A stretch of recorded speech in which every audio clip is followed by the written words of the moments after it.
All right, welcome to today's webinar on unified access to SMF and mainframe management data. I am Dustin Froyam. I lead our global alliances function and one of the co-founders of VirtualZ. And I'm lucky to have today Vince Ray, our co-founder and chief technology officer. So thanks for joining us today, Vince. Oh, glad to be here. Wouldn't miss it for anything. Yeah, this is our final webinar in a series of 6 here this late fall, and I'll talk a little bit about how you can see some of those other ones on replay.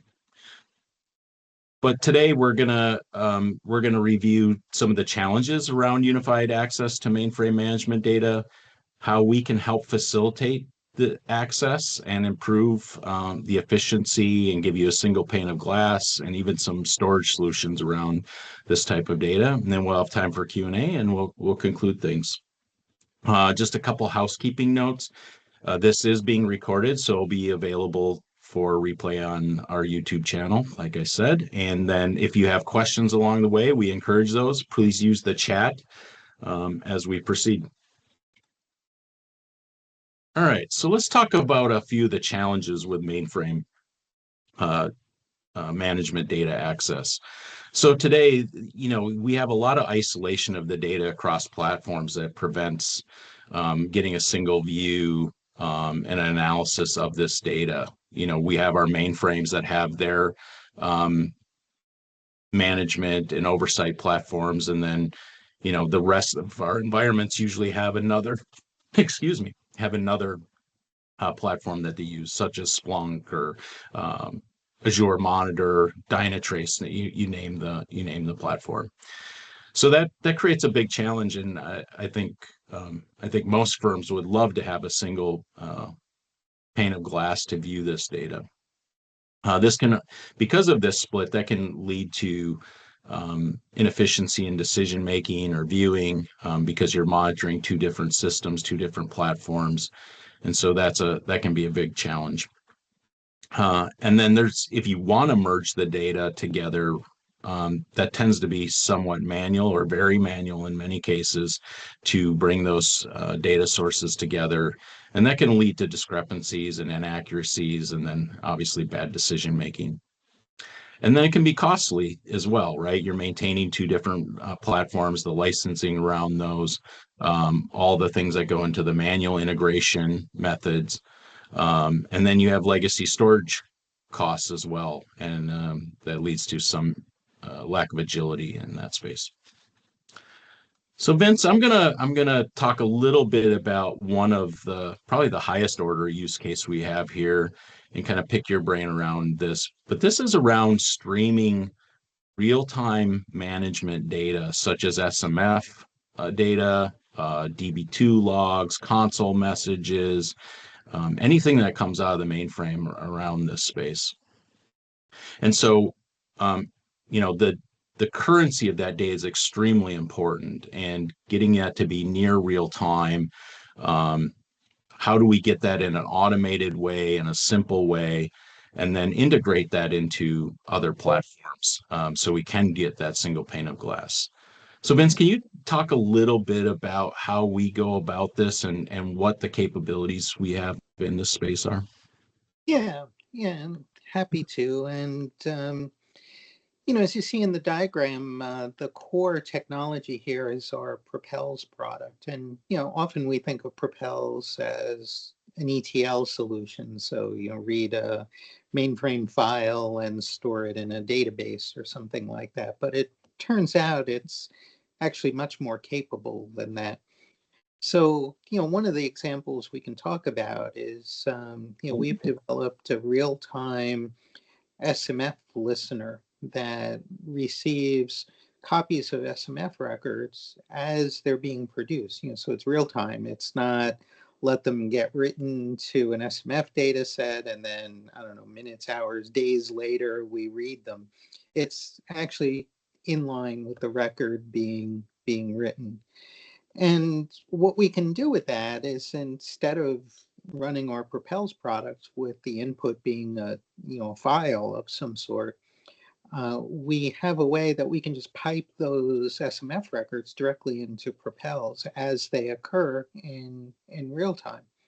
And what's PropelZ going to do with it? Well, in this simplest case, what PropelZ is going to do with it is what it normally would do. It's going to connect to a database and archive a copy of that record to the database of your choice. Could be any type of database.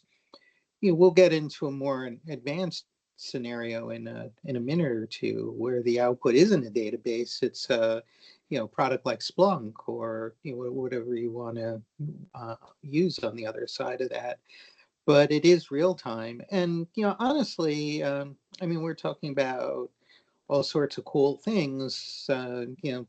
Single pane of glass for your management environment, all of, and absolutely, those are worthy things. But a lot of customers, really are just looking for a good low cost solution to archiving the SMF data. Almost every mainframe site I know of thinks of that SMF data stream as precious. It's the kind of thing that maybe for regulatory reasons, you need to keep it for 7 years, 10 years, whatever your organization does. It's large, there are a lot of records, and a lot of sites have developed a lot of really complicated procedures for doing that. Might be that you're using virtual tape. It might be that, if you really care about that data, you have it replicated. So you might have multiple virtual tape environments with, a copy in your data center, a copy in the cloud, or in some other data center. I mean, that's expensive. It's hard to set up. It requires ongoing maintenance and care and feeding and all of that stuff. And if that's where you are, and certainly a lot of folks have already invested in that kind of thing, and that's great. But what we can do is we can give you a solution that, literally in minutes, you can capture your SMF data and you can archive it to pretty much the target of your choice, whether that's a local server in your data center or the Amazon cloud or whatever your favorite cloud is. You can leverage things like replication and so forth by the cloud provider, and suddenly that problem is gone. And because we're using low cost cloud resources, we probably can solve that problem for pennies on the dollar versus what you're doing today. And then on top of that, one of the other things that we see is that frequently it's a challenge to get that data back to use it in some kind of whatever you need to use it for. We Dusty and I had the experience early on in the life of VirtualZ where we were trying to do research about workloads at our customer sites. And one of the things we would do is ask the customer for, well, can you run this report against your SMF data? And, it'll show how many things you ran over the last year.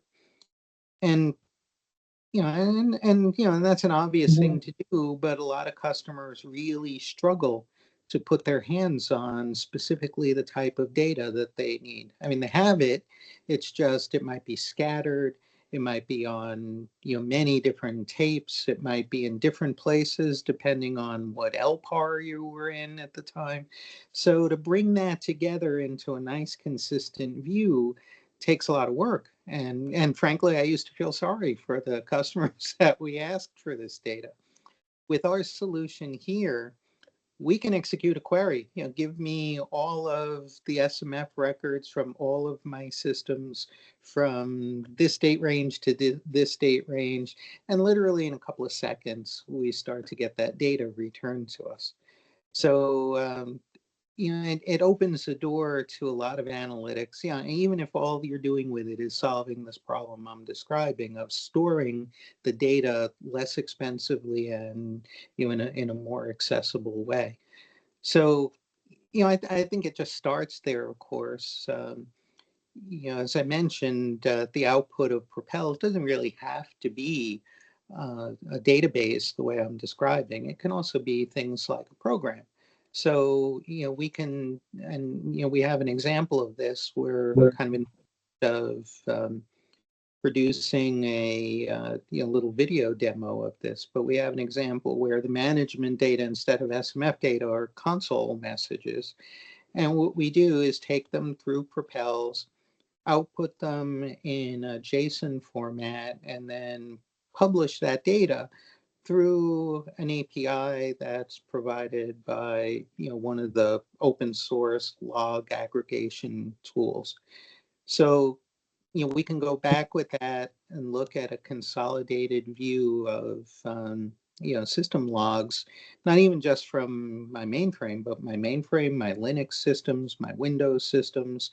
I have Google style search against it. I have the ability to trigger what I think of as a poor man's automation system. You see a certain type of error message, go notify somebody, go launch an application that's going to deal with it. All sorts of utility of that data. And again, it's, pennies to run and just a few minutes to set up, typically once you have the software installed. So a lot of different ways this can go with the different types of management data that are possible. It's in terms of throughput, I mean, this is where we get the advantage of PropelZ. PropelZ is based on kind of best of breed JDBC technology, which is optimized for moving lots of data back and forth over network connections. So, we in our environment, we have no trouble seeing 6 to 10,000 rows per second. And keep in mind that our environment is about the smallest mainframe you could imagine. It's not really even a mainframe; it's an IBM ZPDT developer system. So, on a real industrial sized mainframe, we would expect you to be able to do 10 times that throughput. So, it's very high throughput that way. The workload we run on ZOS, the PropelZ portion is all zip enabled, so there's no software incremental cost to running this. All of the processing that we use is offloaded to a zip engine, and it's very flexible. You can take different forms of data in different directions. You could have a copy in AWS, a copy in Azure. You could have some going to Splunk, some being archived. I mean, there's really no limit to what you can do with the data that way. And whether it's just storing blobs that were your SMF records, or driving other things, other management tools, it's really a useful approach for dealing with these things that tend to be expensive on the mainframe. So Dusty, what did I miss? Did I cover everything? I don't think you missed anything, but I do want to ask a couple clarifying questions. So let's start with this streaming scenario. So Vince, is this essentially real time to stream this data in this method? Yeah, it is. So let's say I do something that causes an SMF record to be written. Let's say I access a file. When I close that file and that SMF record is written, we receive it right in line at that point, and it's into PropelZ at that point. Certainly there's some time to get it updated on the target. It may take whatever that network time is and so forth, but it's going to be available on the target within milliseconds. And the reason that's important, just as an example, in my background, people have tried to use things like the security alerts that flow through SMF as a way of doing intrusion detection, or whatever it is, some type of security function. Well, if your model is, I let those records get written to the SMF data sets, uh, and I wait until that data set gets offloaded someplace, and then I read it back in. I mean, it might be, you know, anywhere from minutes to hours between that event occurring and when I actually see it. In our approach, I would expect that record to be out in that target database, as I said, in milliseconds, not in, minutes or hours. So, having that real time feed kind of opens the door to a lot of otherwise difficult applications. I mean, sure, you could always do analytics and reporting and BI and those kind of analyses on your SMF data. You don't necessarily need real time for that. But if you're trying to do something like fault management or intrusion detection or whatever it is in that realm, then suddenly that lag between when the event occurs and when you see it gets to be really, really critical. And that's something that we've, really optimized for.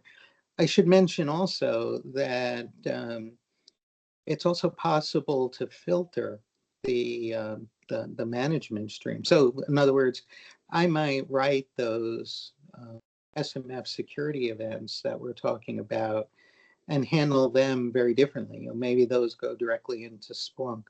Maybe my, I don't know, job activity, job starting and ending and files being accessed, maybe that goes a completely different place. And, maybe my needs there are, also very different. Those are, definitely possibilities with, what we're offering here. Okay, thanks, Vince. So I have a question on this scenario too. So um, when the data goes out and gets stored in a blob, so this is going to be a multi-part question. Can it go to multiple clouds at the same time, duplex? And then how do we recover that data? And is there metadata that's stored along with that so we don't have to recover all the data? We can selectively recover the data once it's in its target location? Yeah, and those were all great questions. So, in the scenarios we're talking about where we're just storing copies of the SMF data, the data that's going to end up in that target is basically a blob, so it's bit for bit. Here's your SMF record in a binary form. But that's not the only data that we end up with, because this is going to a database, not just a file, it's a real honest to goodness database on the target. That means you can have other columns in those tables. So, for instance, we can create a column that's the creation date of that record. So, the timestamp from when it got inserted becomes a column in that too, as well as things like record numbers and really anything else that makes sense to you as you set this up. So, given that, that means that when we go to retrieve that data, all of that's available to us. So I can use, essentially it's a SQL query to say, give me the records from last Tuesday, and it'll go find all the records from last Tuesday. And what I'll end up with is the set of records that kind of match that query. Now, you also asked about getting that data back to ZOS. I mean, suppose you've got I don't know, some batch program, maybe you guys even wrote it yourself, and it does reporting on, a certain type of SMF data. So really what you want to do is, even though the data is stored in the cloud, you want to be able to bring it back to the mainframe, run some reports against it, because that's where your software is, and then, just kind of keep going that way. So we also give you a pretty simple utility that can do the query that I'm talking about. In other words, it can connect wherever PropelZ is writing that data fetch whatever you want according to the criteria you supply. So, as I said, give me last Tuesday's SMF records. And what you're going to get back, essentially could be used to recreate an SMF data set. So if you've got mainframe, whatever applications looking to process it, that becomes available to you. You could do that with any range of data that you want. Again, if I compare this to what people have done traditionally, this is part of the problem sometimes. You may squirrel away all your data forever and ever in a super secure and safe way, but how do I locate, last July's data? You might have to spin through an awful lot of data to find that. And if it's on something like a tape archive, or maybe you even use something like Amazon Glacier for that to keep the price low, then there might be hours of retrieval time there before you're actually able to start processing that data. With our approach, you can find that, obviously some depends on how much data we're talking about, but it's typically just a few seconds away. It's not like it could take you an hour to access the data that you want. So yeah, I think all of these things together, and by the way, it doesn't have to be an all or nothing approach either. You might keep doing what you're doing to archive the data. Maybe that's a sunk cost and you don't want to rethink any of that. Totally agree with that. But you might also decide to do what I'm talking about here and just keep, I don't know, a month or a year's worth of data online at all times, just because it's so easy to get to that data. So now you're kind of living in this world where, I don't have to deal with spinning through God knows how many terabytes of data to find the records I want. I just do a query through PropelZ, get back the set of records that I want, and for stuff in the last 6 months, year, whatever you decide to allocate as storage to PropelZ, that's available to you. And the cost for doing that, because it's all cloud resources, the cost of doing that is really, really, really low.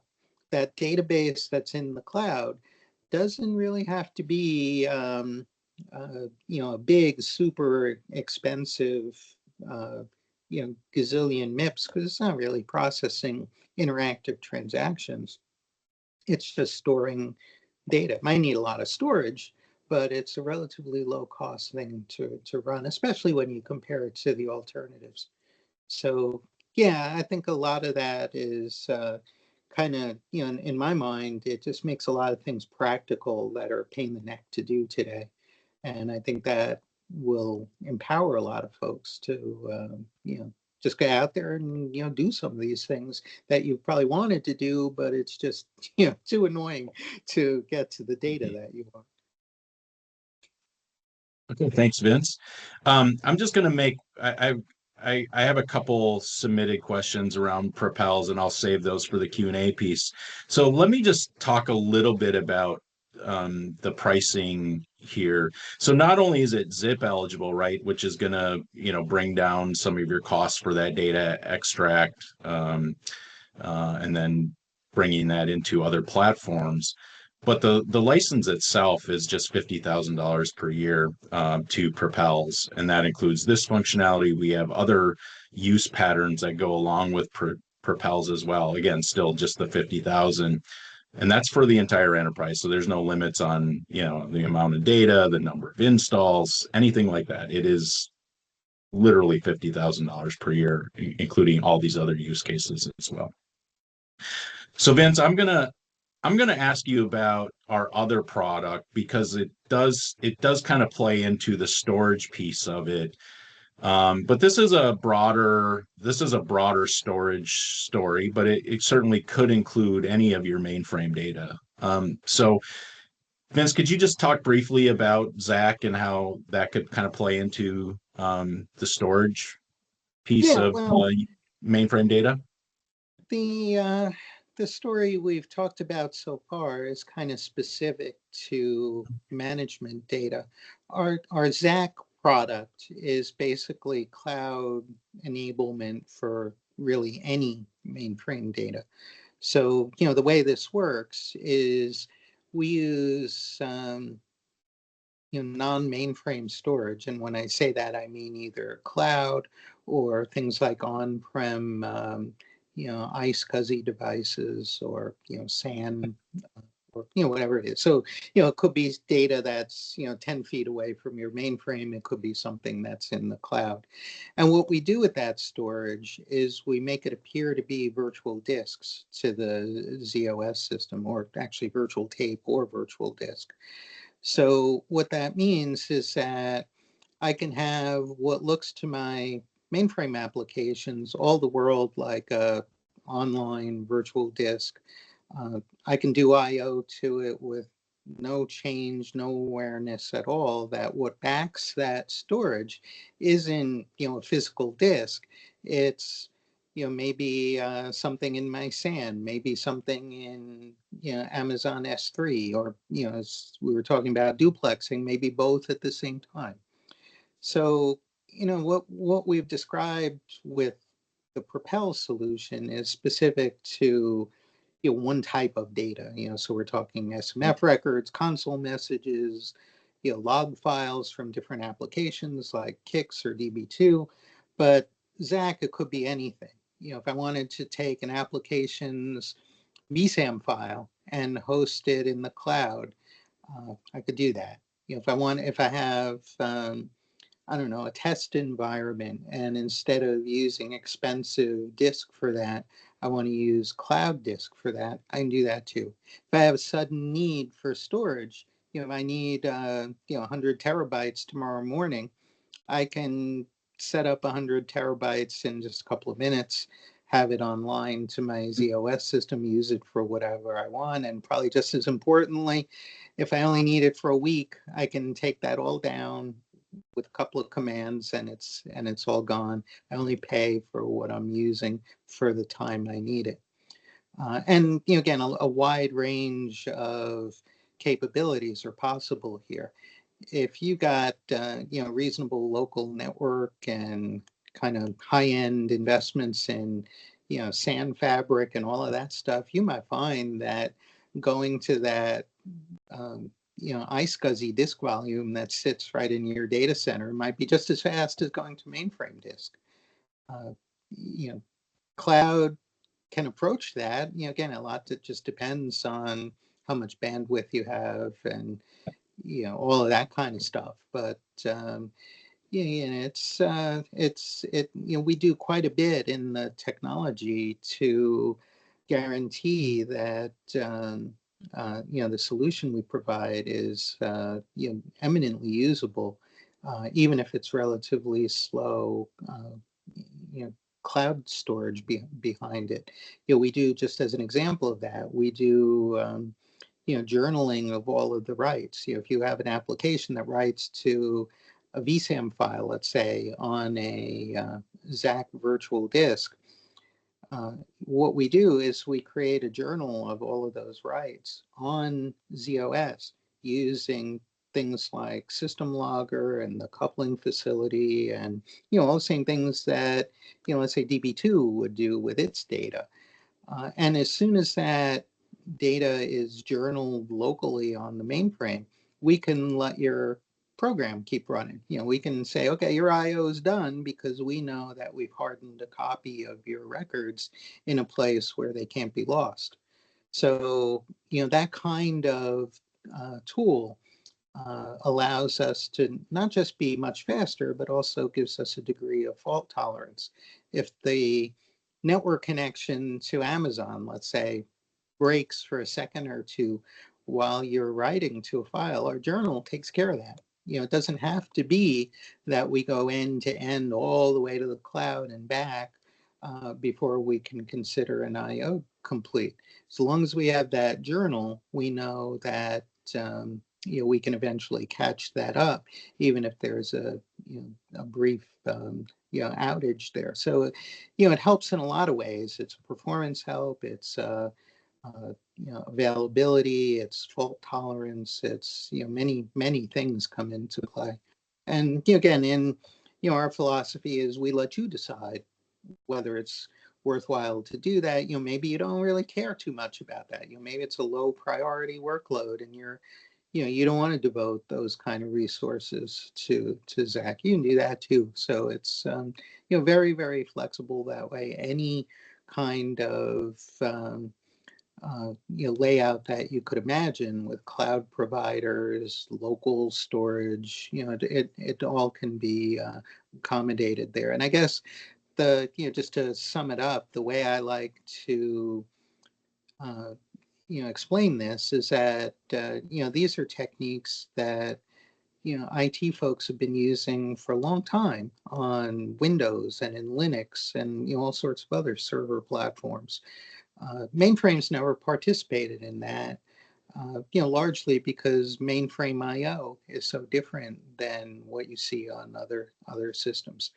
This is our way of letting the mainframe have access to all of those same capabilities. So, if we go into, someone running, let's say Windows Server, and he runs out of disk space or needs some, it kind of comes without a lot of thought. Oh, I just go to S3 and buy a few terabytes until I figure out what I need here. Uh, well, now you can do all of those same things with ZOS, and that's really we think super empowering thing for the mainframe customer. So Vince, one quick question on this, and then we'll move on. So can this run in tape and disk mode simultaneously? Yeah, you can have tapes and disks through ZAC all concurrently. You can have as many of each type as you want. Uh, the way this works is you provide a little bit of policy information, configuration data that tells us, when I see a volume of this type and this name, here's how I want you to treat it.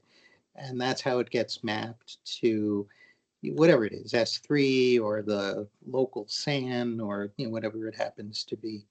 So yeah, all of that goes on.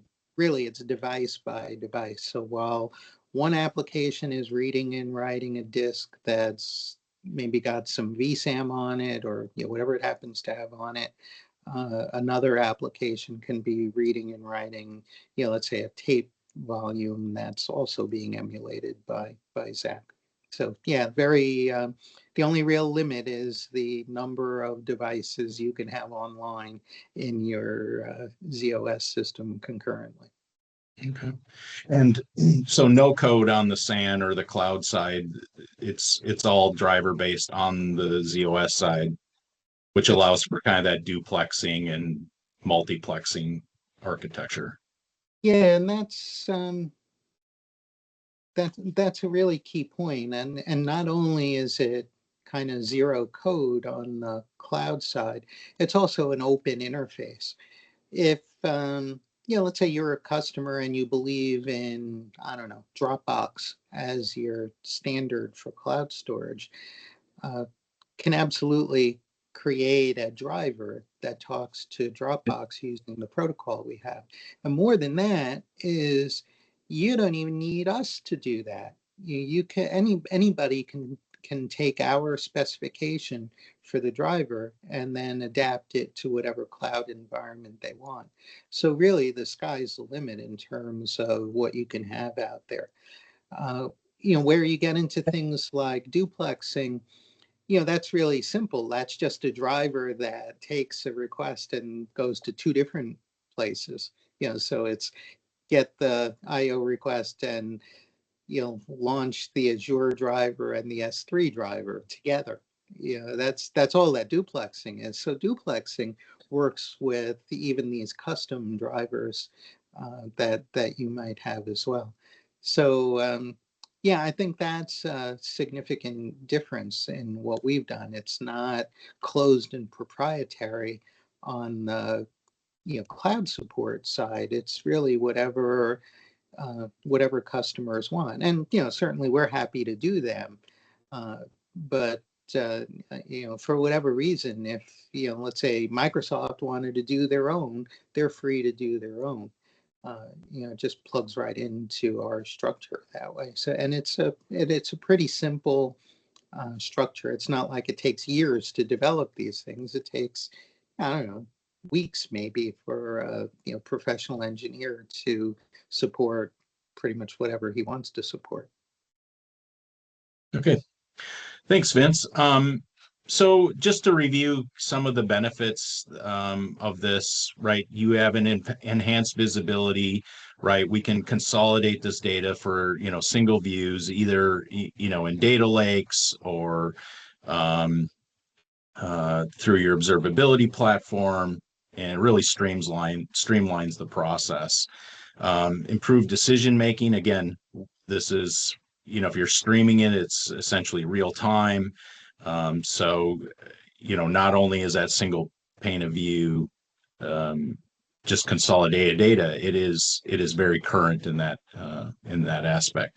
And then we've talked about some of the alternatives to low cost storage. Can also save licensing costs from moving to a single observability platform or some other consolidation in this space.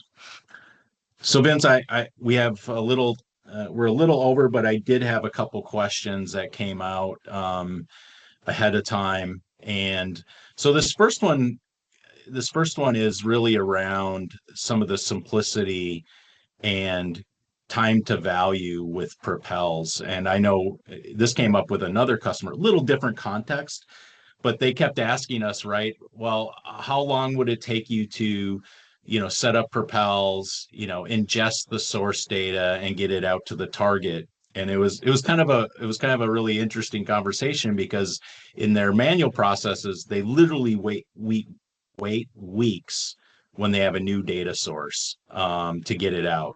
And so, Vince, can you just talk a little bit about that simplicity of both install, setup, and then getting the data moving out of PropelZ to a target? Yeah. So so let me just describe my personal experience. I mean, when we first had the idea to do this, we took PropelZ to our test environment, and we figured we would create really two different things. We would create a archive of our own internal SMF data going to a MySQL database, and an archive of our ZOS system log, all of the console messages going to a Postgres database. In this case, the Postgres database had to be a certain format because we wanted to pass it into an open source log analytics program. So we started with nothing on this test system. It took us, and again, we have a lot of control over this environment. It may be that in a lot of sites, just waiting for approvals and getting coordination across different teams. I mean, who knows what that overhead is. But if you don't have that, in our case, we were able to take the PropelZ standard distribution, install it in under 10 minutes. And honestly, all it is a compressed archive of the executables. There's very little more than that. We added to that the SMF listener that I described, and we have one for the system log also. Again, we have the privileges to do this stuff. Sometimes, there are things like security permissions that are required in that. So, it may take that. You have to coordinate with someone in your environment to do it, but it's basically, a permission in whatever security product you're using. That, in our case, took another couple of minutes to do. And the ZOS side was done at that point. In the cloud, we, both of one of our, the MySQL database that I mentioned, we ran in Amazon RDS. We already have an account there, so that was just a couple of minutes to configure and set up. We also do a lot of testing with Microsoft Azure. We had an account there, so we created our Postgres environment there. Again, just another couple of minutes. Then, with both of those in place, it was truly just a matter of starting up PropelZ and it happens. There's no additional configuration beyond that. There's nothing else to install. There's nothing to modify in your system definitions. I mean, it's basically, I would be surprised, it's outside of the manual change management things that I'm talking about. I would be surprised if it took a kind of normal skilled mainframe system administrator more than an hour to do the work that I'm talking about here. And with that, we had both of the features that I talked about. We had the SMF records being archived away in real time as we're going. We had the ZOS console messages going in real time as we were going. So now after we let it run that way for a period of time, we went back and looked at things like performance and how many records did we write and that kind of stuff. And we made a couple of tweaks. For instance, you may not depends what your use is. If you're doing something that's really sensitive to the real-time need to have that data, you might want to do that. You might truly want every record to not just insert that into the database, but to commit it to make sure that it's stored there. But on the other hand, a lot of your data you probably don't need that for, so you might do more of a batch approach where you're batching up, let's say 100 records at a time and then committing them as a group. That tends to perform quite a bit better, and it'll reduce the amount of bandwidth that you need for that kind of thing. So we did that kind of tuning as we go. Nothing drastic though, and that's it. And honestly, that's been running problem free for us for quite a while now. So yeah, it is truly that level. And again, if you're comparing that to I'm doing virtual tape and I need to define all of these volumes and I need to set up retentions in my tape management software and all this other stuff. I mean, that could take, I don't know, days, weeks, I don't even know. But none of that exists in this kind of case. And to me, as somebody who's kind of been there in a data center, that's the real appeal, is that it's just so simple to get going. And I get something that's, normally really difficult to do. Yeah, and Vince, thank you for sharing that. And it is truly, so the bottom line is truly minutes and hours, not days and weeks. And that's really a hallmark of all of our products across the board. And if you're interested in some customer experience, we have a couple videos on our website as well that talk about the install and configuration process. So I'll just check and see if there's any other questions that want to be submitted. I've asked quite a few along the way, and that was the pre-submitted question.